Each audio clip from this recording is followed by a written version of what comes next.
Selamat pagi anak-anak. Sebelum kita memulai pelajaran, terlebih dahulu kita berdoa dalam nama Bapa dan Putra dan Roh Kudus. Amin. Bapa di surga, terima kasih atas berkat-Mu. Berkati dan curahkan Roh Kudus-Mu atas pelajaran kami hari ini, agar apa yang kami pelajari dapat menjadi bekal kami di masa depan.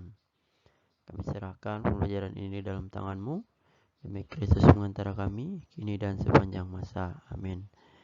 Anak-anak, mari kita siapkan diri kita untuk belajar. Ya, ini merupakan pertemuan ketiga di hari Kamis 5 Agustus 2021. Ini kita sudah memasuki sub bagian kedua ya di minggu ini. Ya, yang pertama kita akan mempelajari tentang bagian-bagian telinga ya. Dimana telinga itu adalah salah satu panca indera yang ada di tubuh manusia. Fungsi utama telinga adalah sebagai alat pendengaran yang dapat mendengarkan bunyi dengan frekuensi 20 sampai 20.000 Hz. Nah, jadi telinga kita dapat mendengar bunyi dengan kisaran 20 sampai 20.000 Hz. Jadi apabila misalnya ada bunyi atau suara yang terlalu kuat, tentu telinga kita tidak bisa atau tidak mampu mendengarnya. Ya. Nah, di sini ada gambar bagian-bagian telinga. Di situ ada telinga dibagi menjadi 3 ya, dibagi 3. Di situ ada garis putus-putus dalam gambar, itu merupakan pembagian telinga. Yang pertama itu telinga luar, yang kedua telinga tengah, yang ketiga telinga dalam. Dalam telinga luar itu terbagi lagi menjadi 2 bagian ya. Yang pertama itu adalah daun telinga. Fungsinya untuk apa daun telinga ini? Daun telinga adalah berfungsi untuk menangkap getaran bunyi ya. Yang kedua ada liang telinga. Liang telinga ini berfungsi meneruskan bunyi ke telinga tengah. Pada liang telinga terdapat rambut halus yang berfungsi menghalangi debu dan air yang masuk ke telinga. Nah, jadi liang telinga ini yang meneruskannya ya. Setelah misalnya daun telinga menangkap suara, liang telinga meneruskan ke telinga tengah. Nah, di telinga tengah ini ada tulang-tulang pendengaran, berfungsi untuk meneruskan getaran bunyi ke koklea. Ya, ada lagi yang meneruskannya. Nah, terus yang kedua, gendang telinga. Berfungsi menerima getaran bunyi dari daun telinga dan meneruskannya ke tulang-tulang pendengaran. Ini dari gendang telinga ini menerima suara atau bunyi dari telinga luar. Dilanjutkan ke tulang-tulang pendengaran agar bunyi atau suara itu terdengar. Selanjutnya telinga bagian dalam. Telinga bagian dalam itu terbagi lagi menjadi beberapa bagian. Yang pertama itu saluran setengah lingkaran. Saluran setengah lingkaran ini berfungsi membantu mempertahankan keseimbangan tubuh. Nah, di sini jadi di telinga ini juga ada yang berfungsi sebagai pembantu keseimbangan ya. Karena kita sering mendengar bunyi yang terlalu kuat, kadang kita hampir tumbang biasanya, terkejut biasanya, ya kan? Nah, di sini ada saluran setengah lingkaran, itu berfungsi untuk menjaga keseimbangan tubuh. Selanjutnya ada saraf pendengaran, ini berfungsi meneruskan bunyi ke otak. Nah, saraf inilah yang misalnya meneruskan itu bunyi apa. Jadi dia agar di kepala kita bisa diproses, di otak kita bisa diproses dengan baik. Koklea berfungsi menerima dan meneruskan getaran bunyi ke saraf pendengaran.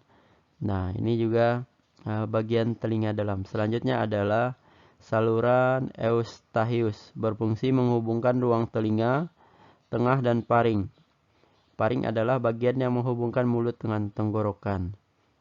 Nah, ini ada kalau saluran eustachius ini berfungsi sebagai penghubung ya.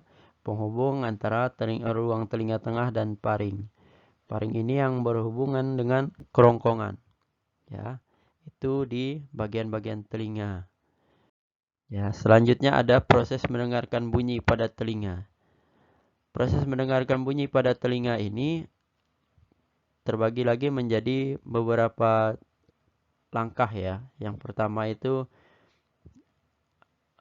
getaran dari sumber bunyi, ya itu yang pertama. Selanjutnya setelah ada getaran dari sumber bunyi, itu gelombang bunyi ditangkap oleh daun telinga. Jadi daun telinga tadi menangkap, itu bunyi apa ya. Selanjutnya gelombang bunyi berambat ke dalam melalui liang telinga. Ya, terus. Selanjutnya lagi yang keempat, gendang telinga digetarkan oleh bunyi. Yang kelima, getar gendang telinga menggetarkan tulang pendengaran. Yang keenam, koklea menangkap getaran dari tulang pendengaran. Yang ketujuh, getaran kemudian dikirim ke saraf pendengaran. Yang kedelapan, saraf pendengaran mengirim rangsangan bunyi ke otak. Yang kesembilan, otak kemudian menerjemahkan bunyi yang didengar. Itu merupakan proses kita mendengarkan bunyi ya. Karena di situ dari proses itu barulah diketahui itu bunyi apa atau suara apa gitu. Di telinga kita juga mendengar cara mendengarnya itu berbeda-beda ya, tidak sama. Jadi prosesnya juga harus melalui proses yang sedemikian rupa. Selanjutnya ada beberapa hal yang mempengaruhi proses mendengar suara atau bunyi ya. Yang pertama itu faktor yang mempengaruhinya adalah sumber bunyi. Nah, sumber bunyi ini adalah semua benda yang dapat menghasilkan bunyi merupakan sumber bunyi. Jadi beberapa hal misalnya ada yang bisa menghasilkan bunyi itu dikatakan sumber bunyi ya, seperti misalnya alat-alat musik ya, seperti gendang, gitar. Ya, itu merupakan sumber bunyi. Sumber bunyi ini berasal dari benda yang bergetar. Nah, dia asalnya dari benda yang bergetar. Kedua yang mempengaruhinya adalah perantara. Zat perantara bunyi adalah udara. Nah, perantara ini juga sangat berpengaruh ya. Karena ini biasa kita buktikan dengan kita berbicara malam hari sama siang hari. Jika di malam hari kita berbicara sedikit sudah terdengar kuat. Tapi kalau misalnya siang hari kita berbicara sedikit tidak terlalu kedengaran ya. Zat perantara ini berperan mengantarkan gelombang bunyi ke telinga. Nah, itu yang menghantarkan kita. Kadang kalau misalnya terlalu banyak udara atau misalnya banyak angin, tentu kita susah mendengarnya ya. Yang ketiga, penerima bunyi. Nah, penerima bunyi ini adalah alat panca indera yang utama ya, telinga. Ini merupakan bagian tubuh yang berfungsi sebagai penerima bunyi atau berfungsi menerima bunyi. Telinga menangkap getaran dari sumber bunyi. Nah, apabila misalnya telinga kita ada bermasalah, tentu kita tidak bisa ya menangkap itu bunyi apa. Misalnya tidak terlalu kedengaran, kadang kita suruh mengulang lagi atau kita nyahutnya apa sih itu tadi? Begitu. Ya, biasa kita sering begitu. Selanjutnya ada kelainan pada telinga dan cara merawat telinga ya. Nah, kelainan pada telinga ini ada beberapa orang yang mengalaminya ya. Ada beberapa yang menghadapi kelainan atau penyakit yang mengganggu telinganya sehingga mereka susah mendengar. Yang pertama di sini adalah telinga tidak dapat mendengar atau tuli dapat dialami oleh seorang sejak lahir atau setelah dewasa. Jadi tuli ini kadang ada beberapa yang memang ketika lahir dia sudah tidak bisa mendengarkan ya. Jadi ada juga yang saat dewasa. Nah, ketika dewasa ini mungkin ada beberapa faktor ya. Mungkin dia kurang terlalu menjaga telinganya atau misalnya kecelakaan sehingga menyebabkan tidak bisa mendengar. Ya, penderita kelainan ini disebut tunarungu. Ya, beberapa kelainan itu ada sebutannya ya. Kalau misalnya ini kurang pendengaran kita sebut dengan tunarungu. Artinya mereka yang mengalami penyakit kurang pendengaran. Nah, orang-orang seperti ini apakah bisa berkomunikasi? Tentu bisa ya. Nah, mereka juga berkomunikasi dengan bahasa isyarat atau dengan kode-kode tangan biasanya. Ya, kalau misalnya sering nonton itu di TVRI Itu kadang ada penerjemahnya ya. Itu yang biasa menggerakkan tangan-tangan itu salah satu contoh untuk menyampaikan informasi atau berita kepada orang yang tunarunggu atau tuli. Jadi mereka mengerti dari bahasa tangannya, dari bahasa kodenya ya. Orang sehat juga dapat menjadi tuli apabila mengalami kerusakan gendang telinga dan saraf-saraf pendengaran. Jadi kita harus menjaga nih gendang telinga kita agar kita bisa tetap terus mendengar dengan baik. Ya. Penderita tuli ini tidak dapat sembuh ya. Tetapi kalau misalnya penderita tuli ini masih mengalami sakit yang tidak terlalu parah, maka kita bisa menggunakan alat bantu dengar. Ya. Alat bantu dengar banyak dijual atau sering disebut dengan hearing aid. Ya, ini alat bantu dengar yang biasanya digunakan oleh mereka yang kurang pendengaran tapi masih bisa mendengarkan sedikit. Jadi kita bantu dengan alat pendengaran ya. Yang kedua, keluar cairan berbau tidak sedap. Biasanya karena terjadi radang pada telinga bagian dalam. Jadi kalau misalnya ketika dibersihkan itu ada keluar bau yang kurang sedap, berarti telinga kita ada bermasalah ya. Yang ketiga, otitis media. Otitis media ini disebabkan oleh infeksi pada telinga bagian tengah.